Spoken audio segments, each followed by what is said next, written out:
Good evening. It's Tuesday evening, later than usual for the blog, but nevertheless, time to do it. It is October 1st, 2019. This would have been my mother's 100th birthday had she lived. Now, I'm not naive enough to think that that might have been a possibility, but if anybody deserved to live a long and happy and fruitful life, she certainly was one of those people, and she was really very giving in a lot of different ways. Um, Not necessarily the most typical ways that you'd think about giving, but she was really special in that respect, and not sure that there's a day that goes by where I don't think about her or don't miss her. As a matter of fact, one of the great disappointments of my life is that I was never able to show her uh, the book, and and that would have been really meaningful to her because she was a high school English teacher at one point in a long and varied career of different jobs and professions, and she always had a great love for reading and for the written word and for storytelling especially. And I would have liked to have had the opportunity to show it to her. There are those of us who think she might still be able to see it, and for those of us who might feel that way, I certainly hope that's correct. Uh, today is uh, today is journal number 183, and it is T plus 182. And if you're wondering how this all changes, the journal numbers and the T plus numbers don't change. Um, Sometimes I'm not able to get the journal done, and then the numbers sort of keep coming together. I was talking a minute ago about giving and being a giving person, and I think those are the kinds of lessons that you learn from watching. Uh, Parents can tell their children all they want about kindness and loving and giving and empathy, compassion for others. But kids are smarter than they seem, and they learn by watching what you do, not necessarily by what you say. So they're much more inclined to develop those traits if they're modeled, if they're watching somebody who is kind and good and loving and empathetic and compassionate, honest, honest when no one's looking. They call that integrity, right? And I got that sense of giving, I think, from both my parents, and maybe equal measures. But I've always felt that we're here for a reason, and I've always felt that we're responsible to each other and to ourselves to leave the world in a better place, leave the world in better condition than when we found it. To that end, I've always worked really hard to do that. And, you know, there's a lot of people that'll say that that's its own reward, doing the right thing is its own reward. And I think it is um, to a large degree, but I've been fortunate enough to actually watch it um, not only be rewarding to yourself for having done something like that, but also I've watched the benefit of others, and that just happened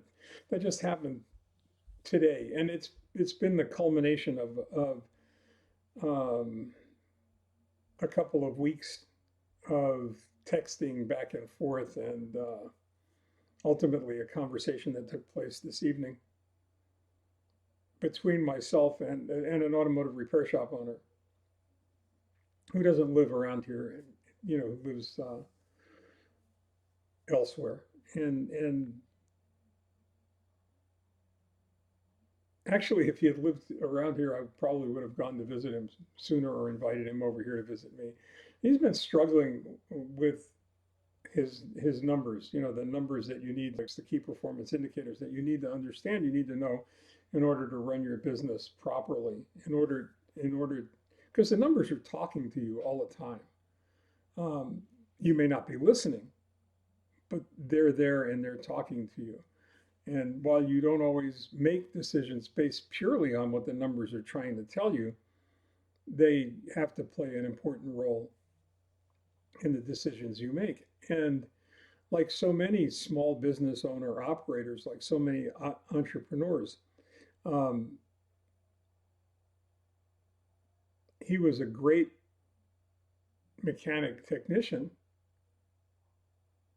but he spent all of the hours that he could becoming a great mechanic and technician. Um,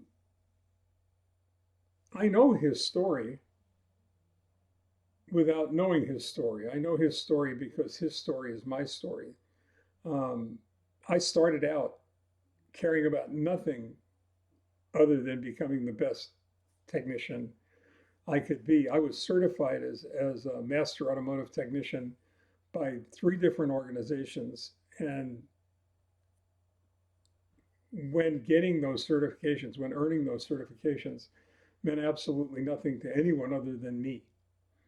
I was certified by Automotive Service Excellence in 1974, soon after that they came about, and there was no reason to be certified other than proving to yourself that you were good enough to earn that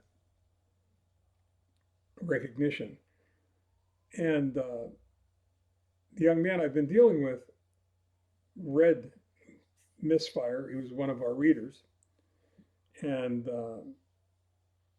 probably paid me one of the highest compliments I've ever received with regard to the book, so far at least. And that was that he truly identified with the lead character in the book and with his struggle and with his anger and with his frustration and with the debris stream that was being left by a business that was struggling while he struggled to fix it.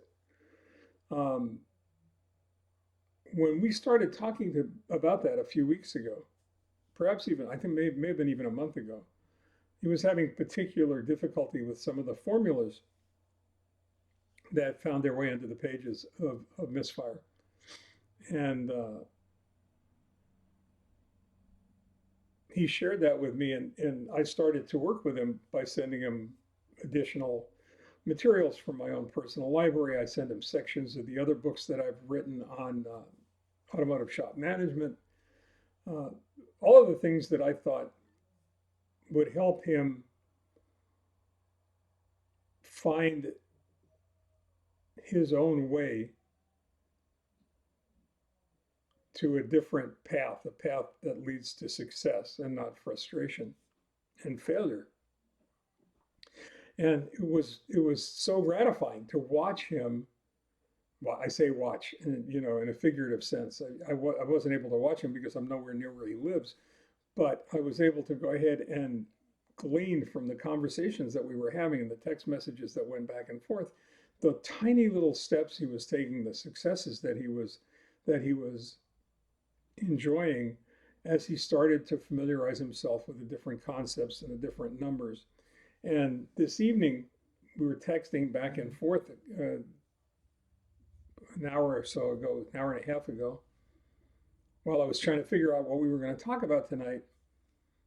And he finally figured out one of the key formulas that is critical to understand how your business is functioning and identifying those things that you need to do in order to go ahead and make it better. I can't begin to tell you what that feels like. Unless you've had that experience yourself where you've been mentoring somebody else, somebody you care about, somebody whose future you care about, somebody whose journey you recognize because you took that path yourself at one point. Um, to recognize that all of the knowledge and the hard-earned lessons that you have accumulated over the years at such great cost um, made it possible for you to share that knowledge with another human being. And help them on that path to success. And I'm gonna share something with you if I can get it out, if I can find it and get it out. I know I can find it. I just have to get it out.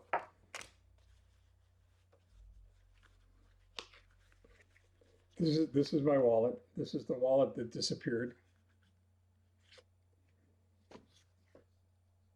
Here we go.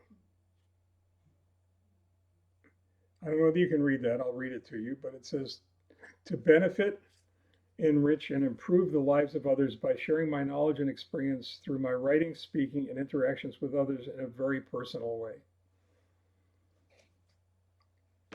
Why is it in my wallet?